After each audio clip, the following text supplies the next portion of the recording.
É muito comum a gente ter dúvida em alguns acionamentos e ficar meio confuso em algumas lógicas, tentando entender exatamente como o projetista pensou para aquele circuito ali. E o Vinícius ficou com uma dúvida e agora a gente vai tirar a dúvida dele. Bom, tá aqui. Na página 10, o quão obrigatório é usar dois contatos normalmente fechados no botão de emergência e usar um contator de emergência. E aliás, nessa mesma página, sabe me dizer de onde saem esses dois contatos normalmente fechados de segurança externa? Então, agora a gente vai analisar esse projeto e vamos dar essa resposta para ele. Vamos lá. Vamos dar um zoom aqui. E a gente tem exatamente aqui, o bola aqui está perfeito. Bom, o nosso botão de emergência e K5, que é o que ele está ali questionando o fato, o porquê ele está sendo acionado, esse contador de emergência. Qual é a necessidade? Bom, primeiro, em questão dos dois contatos fechados aqui da minha botoura de emergência.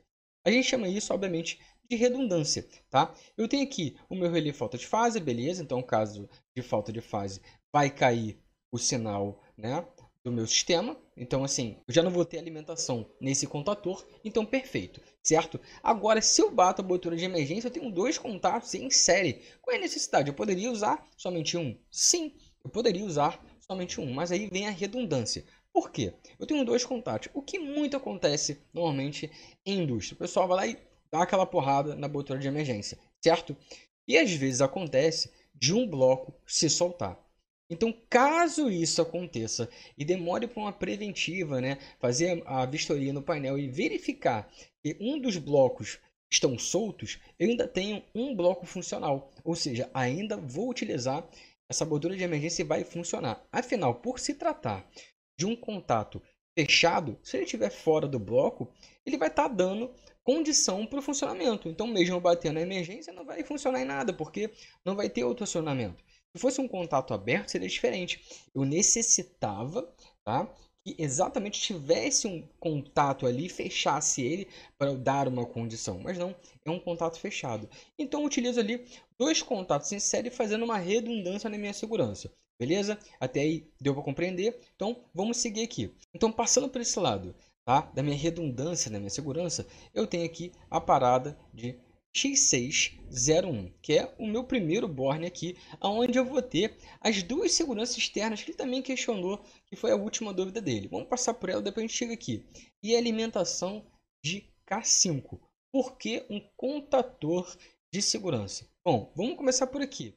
Na mesma página, como ele mesmo disse, eu tenho dois contatos abertos aqui, certo? Só que esses dois contatos abertos, o que é que ele faz?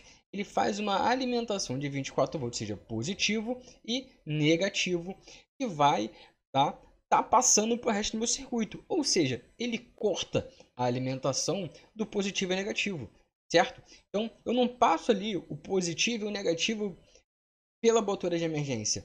Eu faço questão de cortar tanto o positivo quanto o negativo no contator, certo? Então eu vou passar por dois contatos auxiliares, o positivo e o negativo, e eu corto exatamente essa ligação no momento em que eu bato minha botoura de emergência ou, caso aconteça, de ter uma falta de fase, né? E o meu relé falta de fase atuar. Afinal, sem K5 não funciona, beleza? E agora temos aqui a segurança externa, que não tem identificação nenhuma de página, exatamente para dizer o que ele é.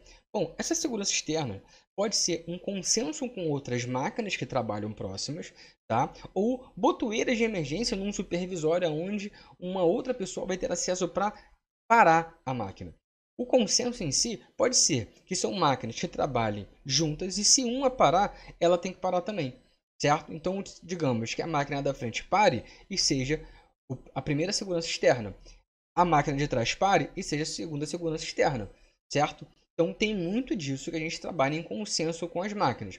Quando eu não trabalho com informação via rede, eu vou trabalhar com consensos literalmente físicos. Então aqui eu vou estar passando via borne, certo? Ou seja, esse mesmo cara tem que ser o mesmo 24 volts que passa por aqui, ele vai sair por X61, tá?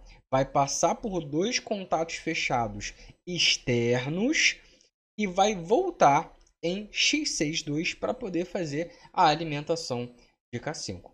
Então, respondendo ao nosso amigo, é exatamente o que eu necessito. Ou seja, primeiro, eu tenho dois contatos fechados em série, tá? Para ter uma redundância ali, porque eu preciso cortar o positivo e o negativo, e vai ser o corte de K5. Um outro detalhe aqui muito importante, por ser um contator de emergência, tá? De segurança, ele está aqui ó, na página 8, do que na página 10, que é esse cara aqui da emergência. Agora, se eu for na página 8, eu vou ver exatamente quem ele aciona, tá? Os contatos de força de K5, eles estão fazendo uma alimentação, tá? De uma tomada, certo? Uma tomada industrial. Aqui, a tomada 3P mais T, tá? De 16 A. Então, eu tenho uma tomada segura. Até no projeto está escrito aqui, ó, tomada segura embutida no quadro. Ou seja, no momento que eu bato a abertura de emergência, eu também corto a ligação dessa tomada. E é uma tomada externa ao quadro, certo? É uma tomada stack. Então, eu tenho ali o desacionamento desse contator, certo? E automaticamente, além de parar todo o painel, todo o circuito desse painel, dessa máquina, eu também corto essa tomada de segurança aí, tá? Então, é uma tomada segura, ou seja, eu bati a abertura de emergência, a tomada também não funciona. Bom, essa foi a aula de hoje, espero que você tenha gostado. Já curte esse vídeo, compartilha com todo mundo. Eu quero trazer muito mais conteúdo assim para vocês. Bom, essa foi a aula de hoje, até a próxima.